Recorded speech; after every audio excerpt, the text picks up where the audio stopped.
La década de los 60 fue muy convulsa, fue un tiempo en el que se produjeron muchos cambios profundos en el mundo occidental. Fue una década de protesta contra la guerra, contra el materialismo, contra las estructuras sociales convencionales. Muchos creyeron que la solución para casi todos los males que sufría la sociedad occidental podían resumirse en dos palabras: amor y comunidad. Si tan solo los hombres dejaran a un lado sus diferencias y aprendieran a vivir en comunidad, amándose libremente, sin ataduras, el mundo sería un lugar más seguro, más placentero. Y guiados por ese pensamiento, muchos jóvenes abandonaron sus hogares, comenzaron a vivir en comunas donde cada cual podía ser auténtico, sin la restricción de sus padres, sin la restricción de la sociedad. Allí experimentaron un mayor contacto con la naturaleza, practicaban el sexo libre, usaban drogas psicodélicas. Para muchos de estos jóvenes fue algo así como regresar al jardín del Edén. Pero el experimento no funcionó. Y muchas vidas quedaron marcadas para siempre por los excesos de esa época. Yo pienso que probablemente estos jóvenes tenían razón en muchas de sus críticas, pero el remedio fue peor que la enfermedad. El amor que el hombre necesita es de otro tipo. All you need is love. Eso es verdad. Pero es un amor de otra clase. Y es precisamente de esa clase de amor que yo quiero hablar en la mañana de hoy. Vamos a la segunda carta de Pablo a los Corintios. Segunda carta de Pablo a los Corintios, capítulo 5. Vamos a leer a partir del versículo 11, aunque mi énfasis en esta mañana son los versículos 14 y 15. Dice el apóstol Pablo: conociendo pues el temor del Señor, persuadimos a los hombres, pero a Dios le es manifiesto lo que somos, y espero que también lo sea a vuestras conciencias. No nos recomendamos pues otra vez a vosotros, sino os damos ocasión de gloriaros por nosotros, para que tengáis con qué responder a los que se glorían en las apariencias y no en el corazón. Porque si estamos locos es para Dios, y si somos cuerdos es para vosotros. Porque el amor de Cristo nos constriñe, pensando esto: que si uno murió por todos, luego todos murieron, y por todos murió, para que los que viven ya no vivan para sí, sino para aquel que murió y resucitó por ellos. Nosotros veíamos el domingo pasado que en la iglesia de Corinto había algunas personas que estaban tratando de minar la autoridad apostólica de Pablo. Y tal parece que una de las acusaciones que hacían contra él era que Pablo no estaba bien de la cabeza, que Pablo estaba fuera de sí.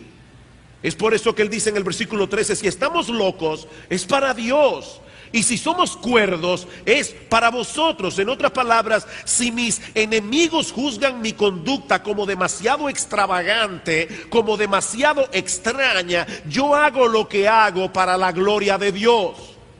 Y si alguno de ustedes me considera sensato y equilibrado, mi meta no es tener una buena opinión de ustedes. Mi meta es edificar a los creyentes. El punto es que a Pablo le importaba muy poco la opinión de la gente. Su máximo interés no era forjarse una buena reputación. Su máximo interés era buscar la gloria de Dios y la edificación de las iglesias en su fe.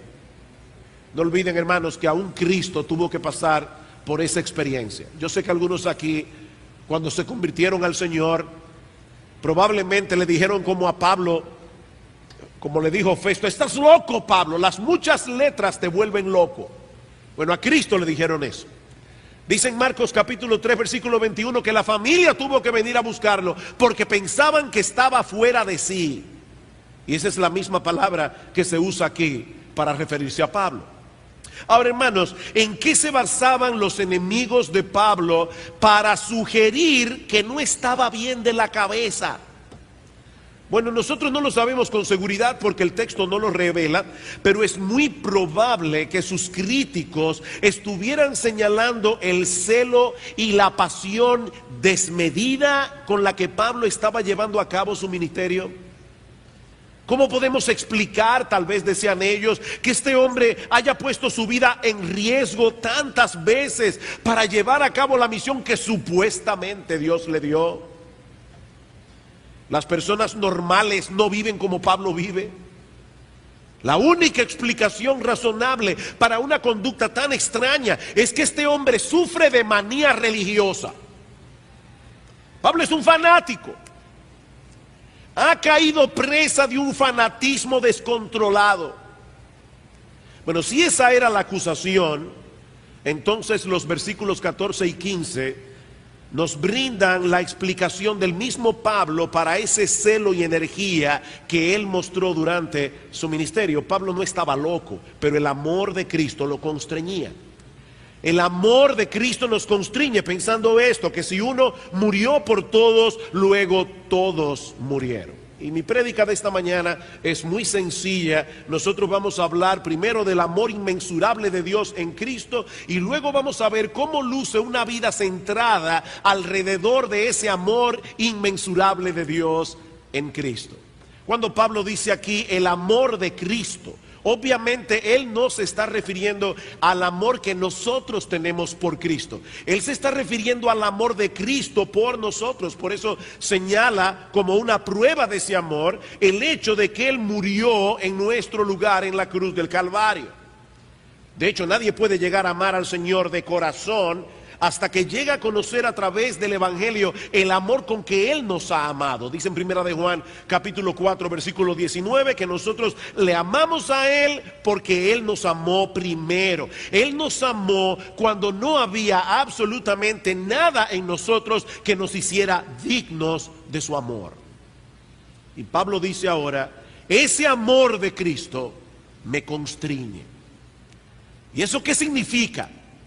Bueno, esa palabra constreñir puede ser traducida también encerrar, como se encierran las aguas de una presa entre paredes para dirigirla hacia un lugar específico. Otras versiones lo traducen de esta manera, la Nueva Versión Internacional: el amor de Cristo nos obliga. La Biblia de Jerusalén: el amor de Cristo nos apremia. La versión popular: el amor de Cristo gobierna nuestras vidas. Pablo se siente abrumado. Pablo se siente sobrecogido por el amor de Cristo. Me encanta cómo lo parafrasea Sam Storms. Dice: si en algún momento me siento tentado a pensar primero en mi propio bienestar, el amor de Cristo en la cruz atrapa mi corazón, me libera de mí mismo para que pueda servir a otros. Si alguna vez uso mi sufrimiento como una excusa para bajar la velocidad o para echarme atrás por completo, la disposición voluntaria de Cristo a sufrir la ira de Dios en mi lugar enciende una llama en mi alma que ninguna cantidad de bienes de este mundo o promesas de alabanza humana pueden extinguir. Eso es lo que él está diciendo aquí. El amor de Cristo me gobierna. Y es interesante que ustedes vean, hermanos, que Pablo no está hablando únicamente acerca de él. Él dice aquí: el amor de Cristo nos constriñe. El amor de Cristo debe constreñir a todos los que son beneficiarios de ese amor. Ahora, hermanos, ¿qué es lo que sucede con algunos de nosotros que manifestamos una pasión más apagada, no manifestamos el mismo celo que Pablo manifestó en su vida? ¿Qué es lo que nos pasa? Bueno, yo creo que la respuesta es que no vemos el amor de Cristo con los mismos ojos con que Él lo veía. Y yo le he estado suplicando al Señor que su Espíritu Santo venga libremente en esta iglesia hoy y comience a aplicar la palabra a diestra y a siniestra. Muchos creyentes se sienten inseguros del amor de Dios en Cristo. Y eso pasa por muchas razones. Algunos porque tienen un entendimiento defectuoso del Evangelio. Ellos saben que son salvos por obra, por gracia, perdón, pero están esperando alcanzar el favor de Dios después que son convertidos por obras. Ellos están esperando cumplir una serie de reglas para que Dios diga, se está portando bien, merece que yo lo bendiga. Tienen un entendimiento defectuoso del evangelio. Otros tienen un entendimiento defectuoso del amor. Ellos entienden el amor, Dios me ama si todo me está saliendo bien. Dios me ama si tengo salud, Dios me ama si no tengo problemas con la gente, Dios me ama si estoy siendo próspero, Dios me ama si todo va bien. Por supuesto, no siempre las cosas van como nosotros esperamos. Y si estamos juzgando el amor de Dios en base a esas cosas, entonces vamos a llegar a la conclusión, Dios no me está amando. O por lo menos no me está amando con el mismo amor que antes. Y cuando un creyente comienza a pensar así, eso impacta negativamente su servicio, eso impacta negativamente su obediencia. Como bien ha dicho alguien, solo el amor estimula el amor. Solo el amor estimula el amor. En el mismo momento en que comienzas a dudar del amor de Dios, en ese mismo momento comienzas a alejarte de Él, en ese mismo momento comienzas a encerrarte en tu propio mundo, en ese mismo momento comienzas a ver a todas las personas con sospecha. Te vuelves paranoico espiritualmente.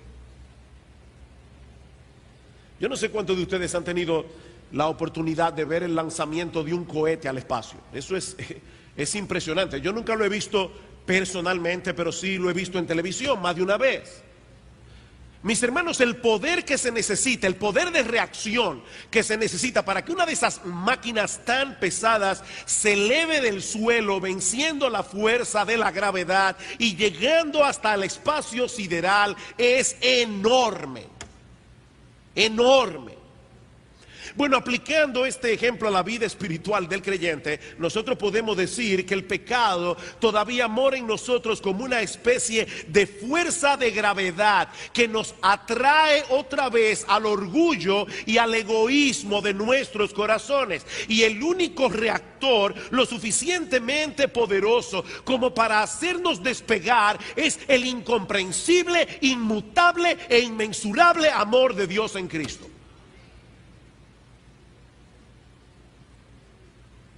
La verdad es que la invención de estos cohetes es una cosa impresionante, hermanos. Yo sé que muchos de ustedes han visto películas donde aparatos y naves explotan en el espacio y se encienden en fuego. Eso es mentira. En el espacio sideral ninguna nave puede prenderse en fuego porque no hay oxígeno. Eso no es verdad. Ahora, precisamente eso es lo que más me maravilla, que esos cohetes que van al espacio sideral tienen que tener no solamente combustible, sino que tienen que tener el oxígeno adentro, que van a quemar para poder producir esa reacción. Eso es impresionante. Bueno, mis hermanos, lo que yo estoy diciendo es que el combustible, el oxígeno, es el amor de Cristo. Es el amor de Cristo.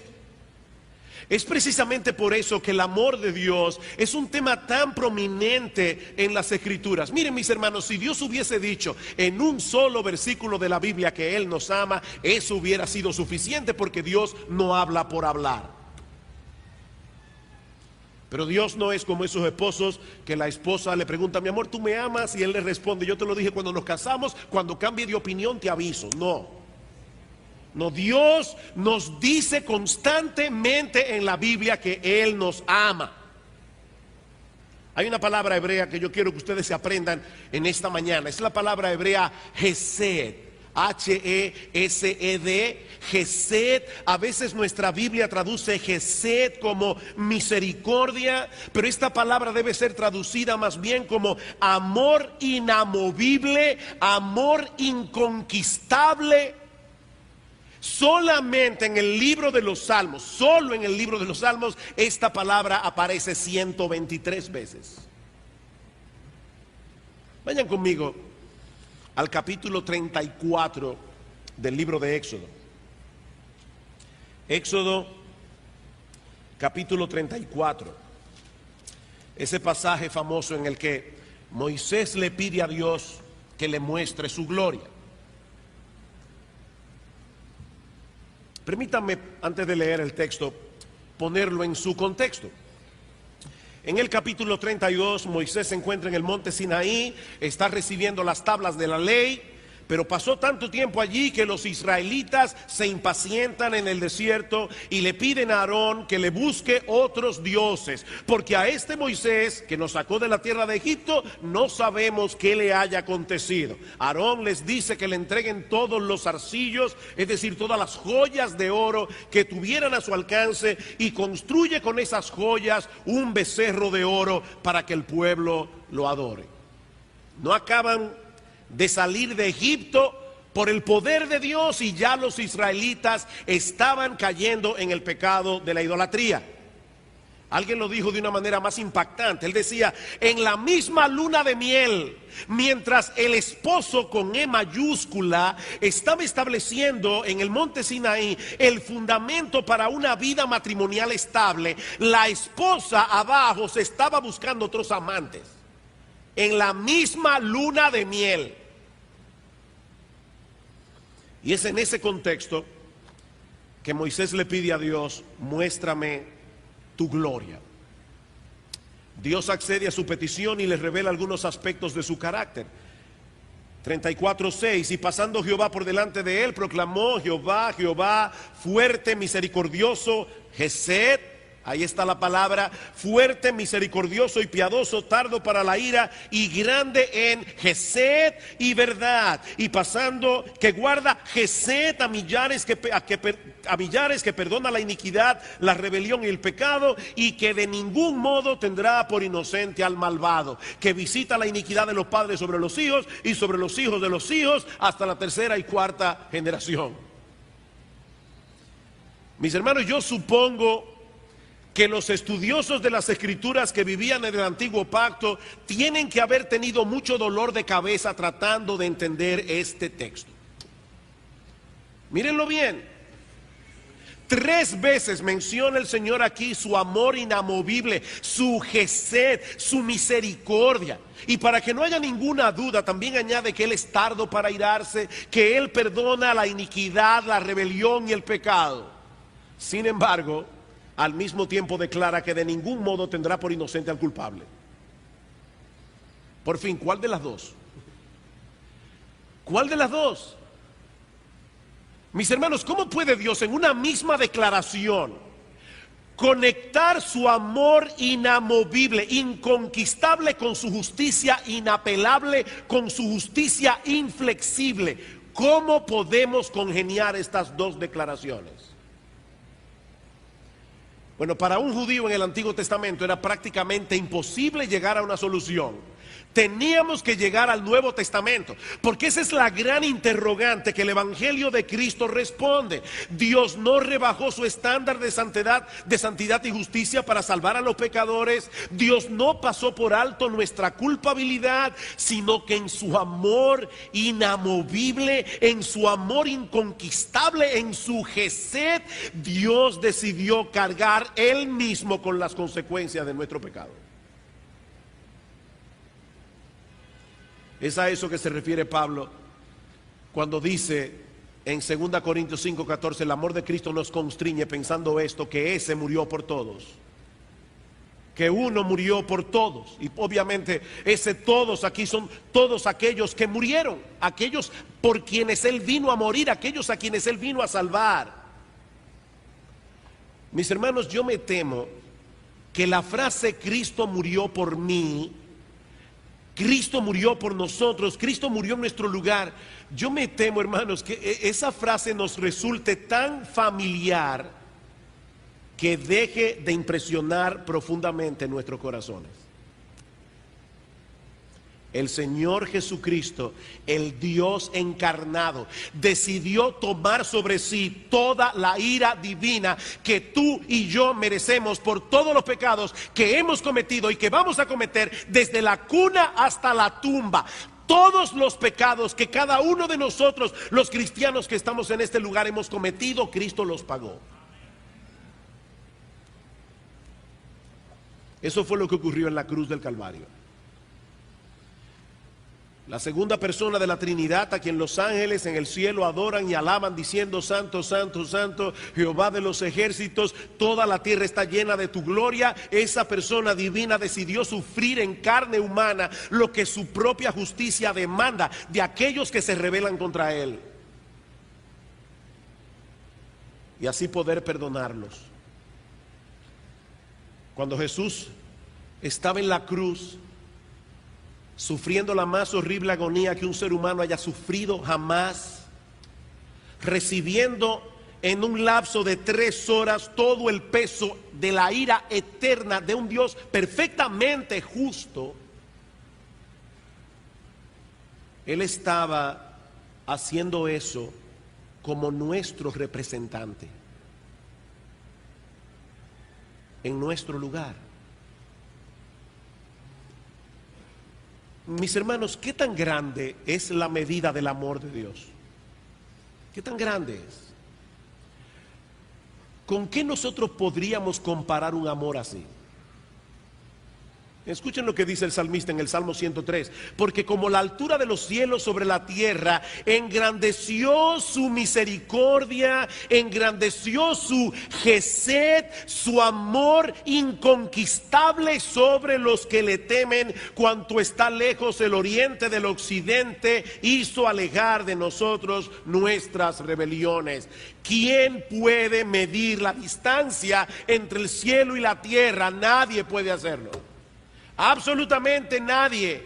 Y de la misma manera nadie puede medir la grandeza del amor de Dios. ¿Y qué de nuestras transgresiones? ¿No te pasa a ti lo mismo que me pasa a mí, que a veces recuerdo como un flash pecados que yo cometí cuando era un inconverso? ¿Qué pasó con nuestras transgresiones? Mis hermanos, ¿cuál es la distancia que media entre el este y el oeste? Porque el salmista no dice cómo está lejos el norte del sur. Él dice el este del oeste. ¿Y por qué esos dos puntos cardinales? Bueno, porque si yo salgo hacia el norte o hacia el sur, puedo llegar a los polos. Pero cuando yo salgo hacia el este o hacia el oeste, siempre voy a tener delante de mí un este y un oeste que yo no puedo alcanzar. Y así alejó Él nuestras rebeliones de nosotros. Dios ha puesto distancia entre nuestras transgresiones y su justicia. Y no solo perdonó todo nuestro pecado, ya eso es demasiado, ¿verdad? Ya eso es increíble. Dios no solamente perdonó nuestros pecados, sino que también pone en nuestra cuenta la justicia perfecta de su Hijo, de tal manera que Él nos ve a nosotros ahora exactamente como Él ve a Jesucristo. Al que no conoció pecado, ese mismo texto de 2 Corintios, por nosotros lo hizo pecado, para que nosotros fuésemos hechos justicia, ¿de quién? De Dios. Justicia de Dios en Él. Es obvio que Dios quiere que nosotros sepamos que su amor no tiene límites. Es obvio que Dios quiere que nosotros sepamos que Él nos ha otorgado por causa de Cristo un perdón completo e inalterable. Eso ya no se puede alterar. Ya eso está asentado en la Cancillería Celestial. Nadie puede con eso. Ese es el argumento de Pablo en Romanos capítulo 8. ¿Qué pues diremos a esto? Si Dios es por nosotros, ¿quién contra nosotros? El que no escatimó a su propio Hijo, sino que lo entregó por todos nosotros, ¿cómo no nos dará también con Él todas las cosas? Y Pablo pregunta, ¿quién acusará a los escogidos de Dios? Dios es el que justifica. ¿Quién es el que condenará? Cristo es el que murió, más aún el que también resucitó, el que además está a la diestra de Dios, el que también intercede por nosotros. ¿Quién nos separará del amor de Cristo? Nadie. Es completamente imposible que nada ni nadie nos aparte de ese amor inamovible, que nada ni nadie nos aparte de ese amor inconquistable. Es imposible. Alguien ha definido el amor de Dios como la determinación apasionada, firme y alegre de hacernos bien y derramar sobre nuestras almas felicidad eterna sin importar el costo. ¿Oyeron eso? El amor de Dios no es como el que nosotros muchas veces manifestamos, ¿verdad? Sobre todo en el día de San Valentín. Un amor medio meloso. Ay, me da como coquilla en el estómago. No, no, ese no es el amor de Dios. El amor de Dios es la determinación apasionada, firme y alegre de hacernos bien y derramar sobre nuestras almas felicidad eterna sin importar lo que le cueste. Mis hermanos, el gozo de Dios, la alegría de Dios, el deleite de Dios es hacernos bien. Es hacernos bien. Yo recuerdo hace muchos años, mi esposa y yo estábamos locos por regalarle a nuestra hija Aileen su piano. Estaba en clase de piano y queríamos regalarle un piano. Y vendimos un carro y con la venta del carro pudimos comprar el piano. Y se lo llevamos de sorpresa a la casa. Mi hija tenía 8 años en ese momento. Y la alegría de Gloria y mía era verle la cara a Aileen cuando viera ese piano. Bueno, mis hermanos, yo quiero que tú te imagines a Dios así. Él se goza, Él se alegra en hacernos bien. No importa lo que cueste.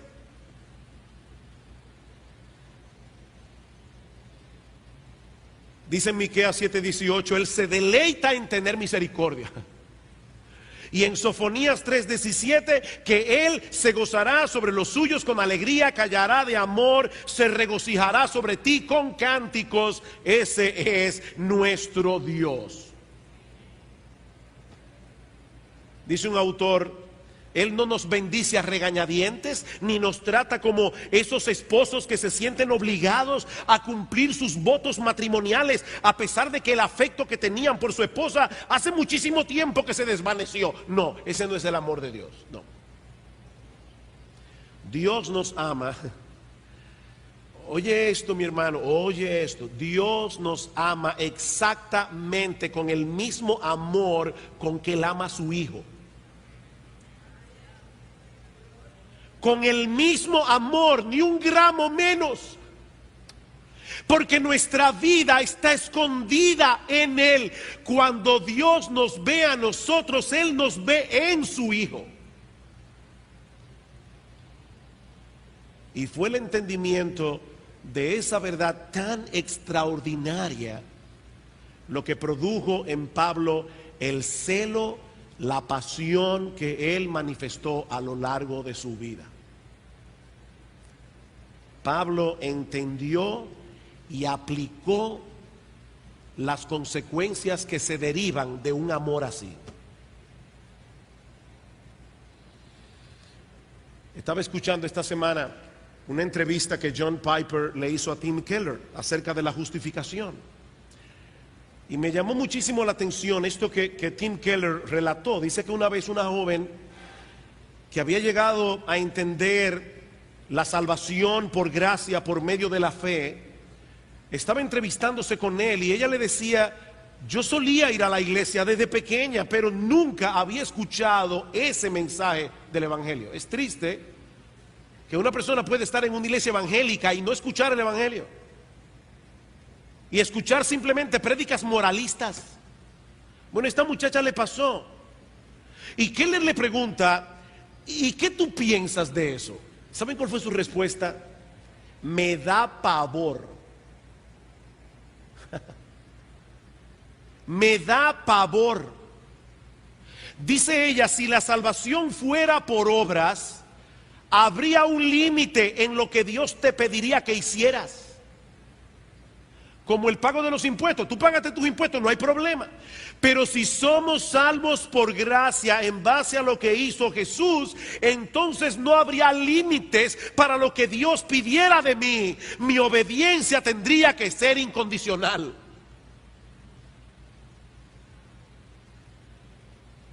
Eso fue lo que Pablo entendió.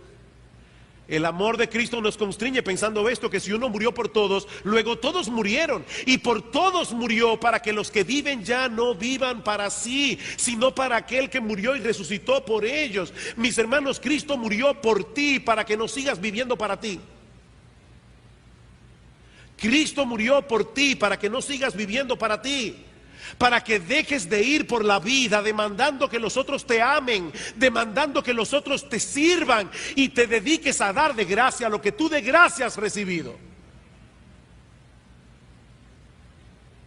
Mira, mi hermano, mi hermana, si tú eres cristiano, si tú eres cristiana, lo que tú necesitas no es amor, como decía esa canción de los Beatles, porque amor tú tienes de sobra. ¿O tú quieres más? No, lo que tú necesitas no es amor. Eso ya lo tienes, y lo tienes en abundancia, y lo tienes de sobra. No, mi amado hermano, lo que tú realmente necesitas, lo que yo realmente necesito, es aferrarnos por la fe a la realidad de que somos amados con un amor que es imposible de entender, que es imposible de cuantificar. El problema es que muchos cristianos han desplazado el evangelio del centro de sus vidas y solo lo traen a sus mentes cuando están evangelizando a otros, o cuando el pastor en la iglesia hace lo que yo estoy haciendo hoy, predicando el evangelio. Mi hermano, ¿qué tan consciente vives tú del amor inmensurable de Dios manifestado en la cruz del Calvario? ¿Qué tanto tú traes eso a tu mente? ¿Qué tan consciente tú estás de eso? Mi hermano, ¿qué tan central es el evangelio en tu vida? ¿Tú entiendes la relación que existe entre la ansiedad y el evangelio? Entre la depresión y el evangelio, entre la amargura y el evangelio. ¿O tú necesitas los remedios que los psicólogos seculares le dan a los impíos allá en el mundo?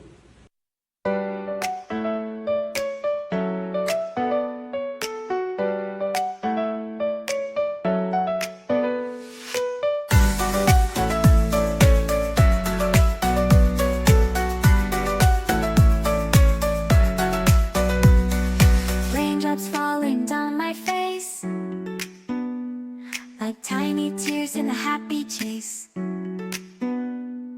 hopping through the puddle sea, colors dancing wild and free. Skies are gray but I don't mind, cool raindrops on my skin I find, kicking off my Saturday, watch the clouds just drift away.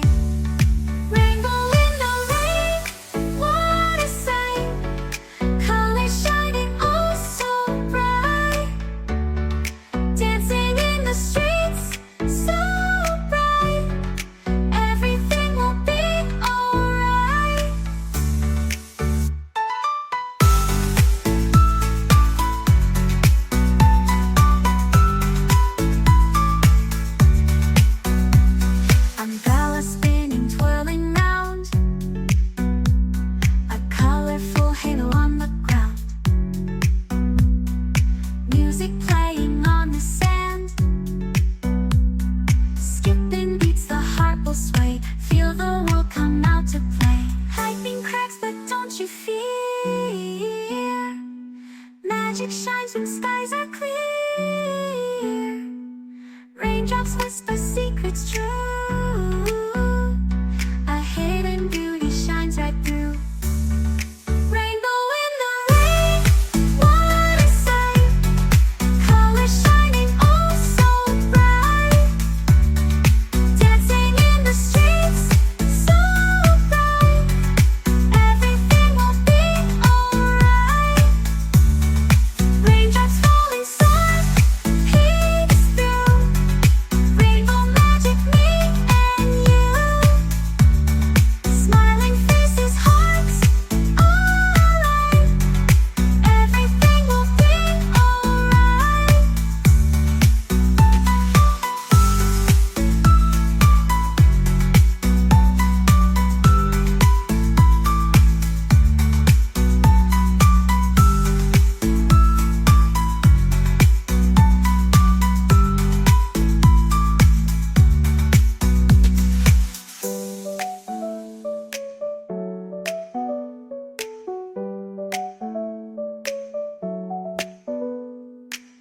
Raindrops fall and sun peeks through. Rainbow magic, me and you. Smiling faces, hearts alight. Everything will be alright.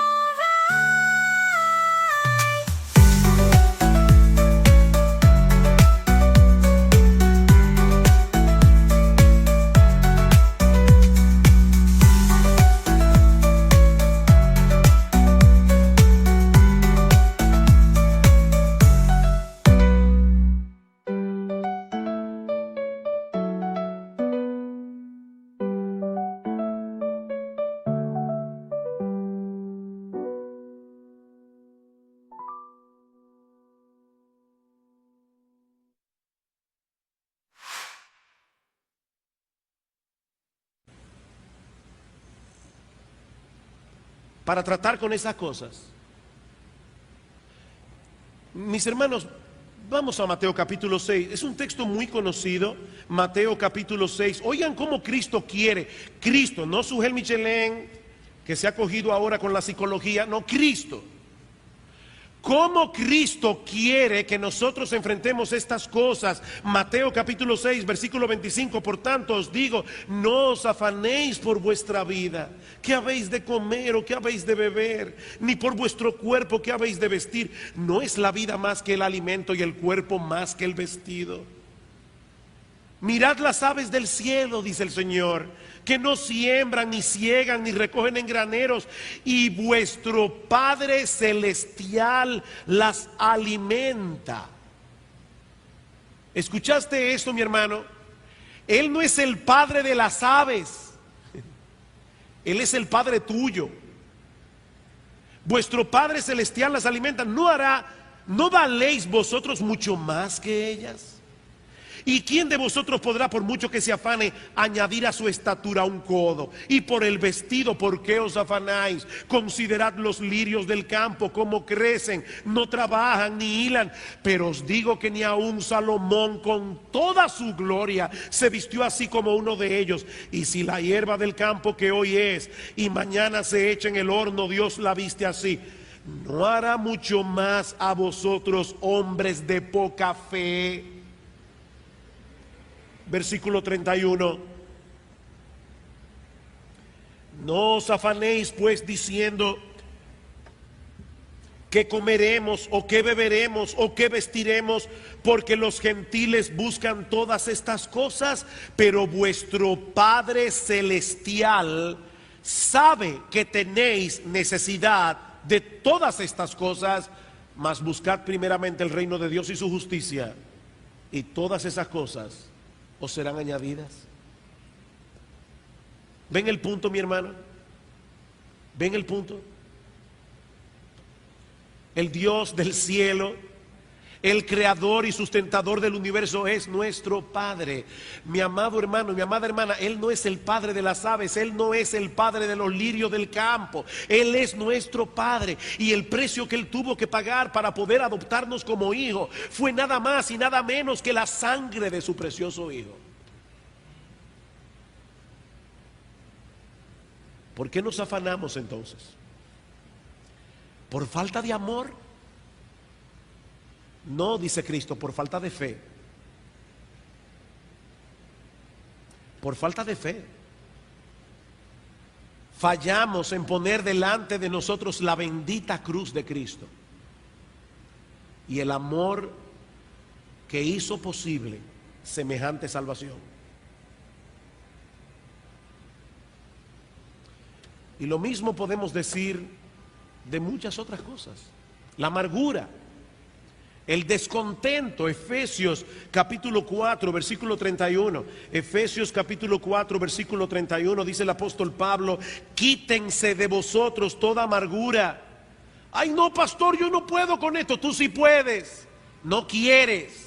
Por el poder de Dios, por la gracia del evangelio, en ti mismo no puedes, pero todo lo podemos en Cristo que nos fortalece.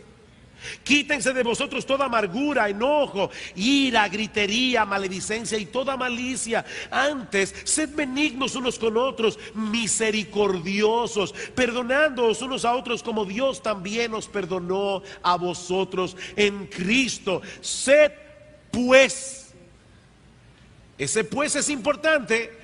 En consecuencia, sed imitadores de Dios como hijos amados y andad en amor como también Cristo nos amó y se entregó a sí mismo por nosotros. El Evangelio. ¿Qué es lo que traes a tu mente? ¿Lo que esa persona te hizo?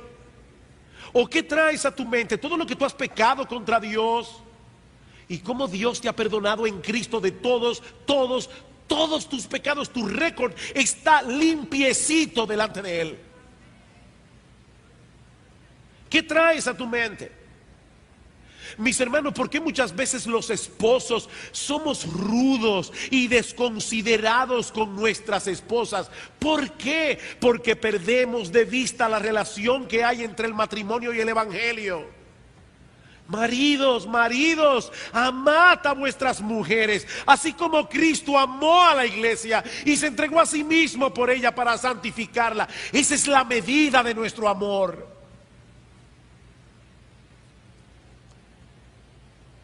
Es el entendimiento de lo que Cristo hizo por su esposa, es decir, tú y yo.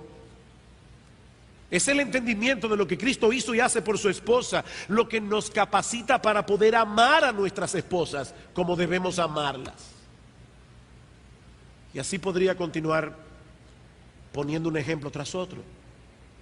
El punto es, mis hermanos, que si perdemos de vista el inmensurable amor de Dios manifestado en el Calvario y desplazamos el Evangelio del centro de nuestras vidas, la gloriosa verdad de que todos nuestros pecados fueron perdonados en Cristo, hermano mío, hermana mía, no tendremos combustible suficiente para vencer la fuerza de gravedad de nuestro orgullo y de nuestro egoísmo. El cohete no puede despegar.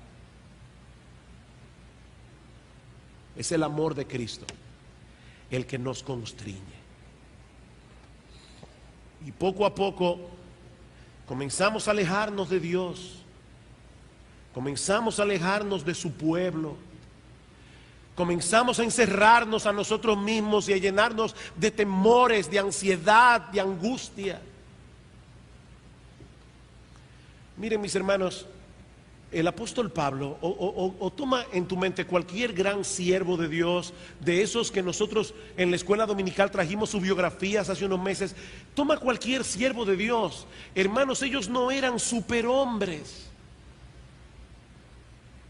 No eran individuos que sufrían de manía religiosa. Pablo, Jonathan Edwards, Guillermo Carey, Adoniram Hudson eran cristianos igual que tú, igual que yo, sujetos a pasiones iguales que las nuestras, amados por el mismo Padre, salvados por el mismo Salvador, ayudados por el mismo Espíritu.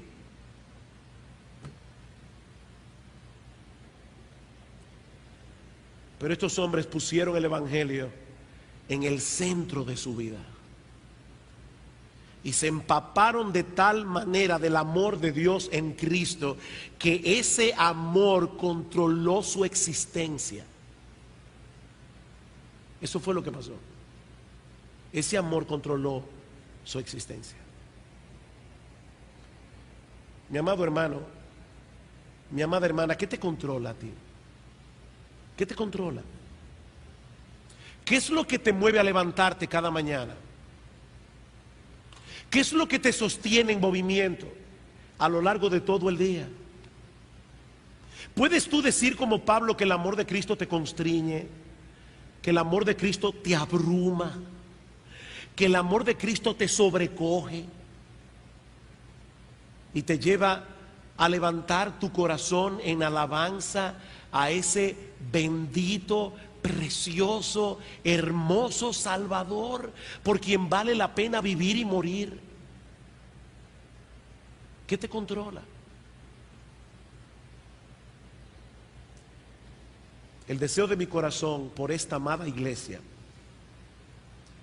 es el mismo que Pablo expresa en 2 Tesalonicenses 3:5, yo no puedo decirlo mejor, que el Señor encamine vuestros corazones al amor de Dios y a la paciencia de Cristo.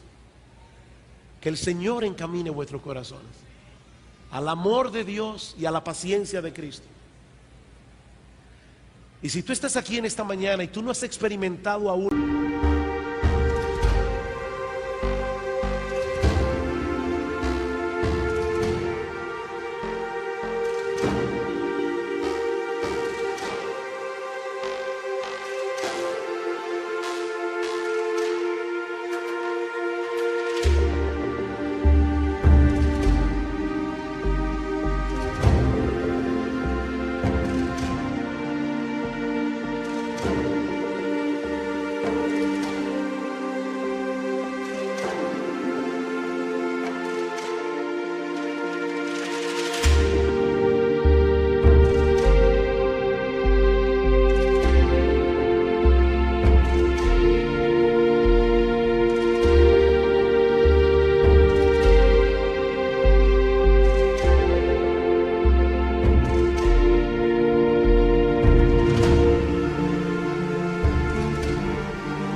ese amor inmensurable que hizo posible el sacrificio de la cruz para que pecadores culpables pudiesen ser perdonados sin poner en juego la justicia de Dios.